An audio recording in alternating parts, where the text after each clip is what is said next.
ಈಗ ಹೇಳ್ತೀನಿ what I refer to, ಅದರದ್ದು ಏನು ಡೆಫಿನೇಷನ್ ಅಂತ. ಸೊ ಸನಾತನ ಧರ್ಮದ ತತ್ವಗಳು ಮತ್ತು ಮೌಲ್ಯಗಳು, ಅದು ಒಂದು. ಎರಡನೇದು ಗುರು ಪರಂಪರೆ ಅಥವಾ ನಿಮ್ಮ ಗುರುಗಳು ಅವರು ಕೊಟ್ಟಂಥ ತತ್ವಗಳು ಅಥವಾ ಮೌಲ್ಯಗಳು. ಈಗ ಉದಾಹರಣೆಗೆ ನಮ್ಮ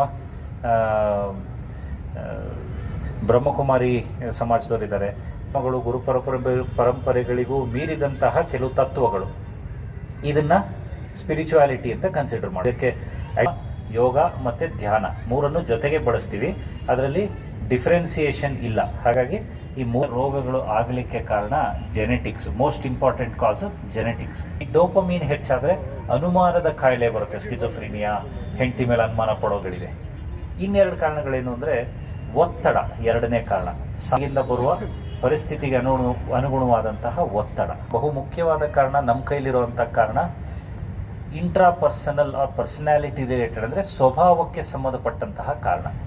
ಏನಿದು ಸ್ವಭಾವಕ್ಕೆ ಸಂಬಂಧಪಟ್ಟ ಕಾರಣ ಅಂತಂದರೆ, ಈಗ ಪ್ರತಿಯೊಬ್ಬ ವ್ಯಕ್ತಿಯ ಸ್ವಭಾವ ಬೇರೆ ಥರ ಇರುತ್ತೆ. ಈಗ ಉದಾಹರಣೆಗೆ ಕೆಲವರು ಏನೇ ಒಂದು ಕಷ್ಟ, ಒಂದು ಸನ್ನಿವೇಶ, ಸಂದರ್ಭ ಅಂತ ಬಂದರೂ ಭಾಳ ತಿಳಿಯಾಗಿ ತಗೋತಾರೆ, ಚೆನ್ನಾಗಿ ಅದನ್ನು ಜೀರ್ಣಿಸ್ಕೋತಾರೆ. ಒತ್ತಡ ಅಂತ ತಗೊಳ್ಳಲ್ಲ, ಮುಂದಕ್ಕೆ ಹೋಗ್ತಾರೆ.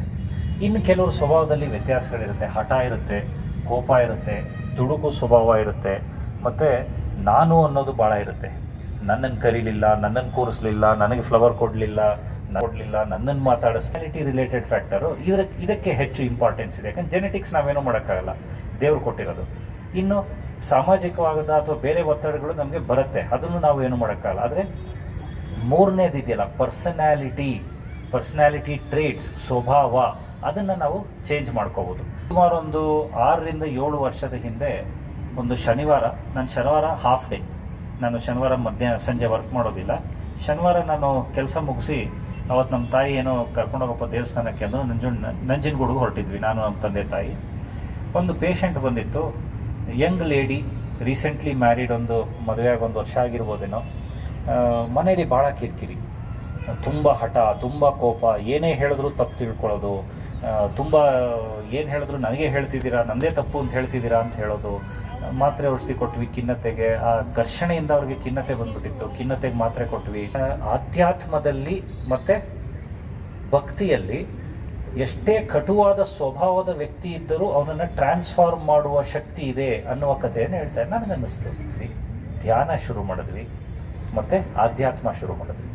ಉಸಿರಾಟವನ್ನು ಕಂಟ್ರೋಲು ಮತ್ತು ರಿದಮಿಕ್ ಬ್ರೀತಿಂಗನ್ನು ಹೇಳ್ಕೊಡೋಕ್ಕೆ ಶುರು ಮಾಡಿದ್ವಿ.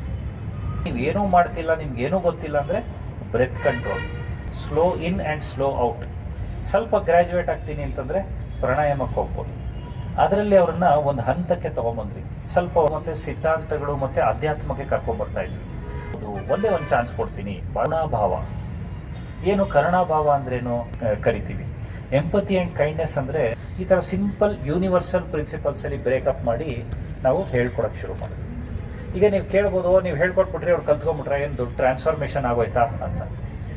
ಇದು ವೇದ ಬ್ರೈನ್ ಫಂಕ್ಷನ್ಸ್, ಮೆದುಳು ಕೆಲಸ ಮಾಡುವ ರೀತಿಯೇ ಬದಲಾಗುತ್ತೆ. ಇದನ್ನು ನಾವು ಫಂಕ್ಷನಲ್ MRI ಅಲ್ಲಿ ನೋಡಿದ್ದೀವಿ. ಇದು ನಾನು ಹೇಳ್ತಿರೋದಲ್ಲ, ಅಥವಾ ಮಾಡಿದಾಗ ನಾವು ಕಂಡಿರುವಂತಹ ಸತ್ಯ. ಎಲ್ಲ ಮಾಡಿದ್ದೀವೋ ಅದ್ಭುತವಾದ ರಿಸಲ್ಟ್ಸು. ದುಶ್ಚಟದ ಹೊರಗೆ ಕೂಡ ಜೀವನ ಇದೆ ಅನ್ನೋದು ಅವರ ಮೆದುಳಿಗೆ ಅರ್ಥ ಆಗಿದೆ. ಈ ಪೇಷಂಟ್ಗೆ ಸಂಬಂಧಪಟ್ಟಾಗ ಹಾಗಾದರೆ ನೀವು ಹೇಳ್ಬಿಡ್ತೀರಿ, ಅವ್ರು ಕೇಳ್ಬಿಡ್ತಾರಾ ಅಂತ ನೀವು ಆಧ್ಯಾತ್ಮ ಆಗ್ಬೋದು.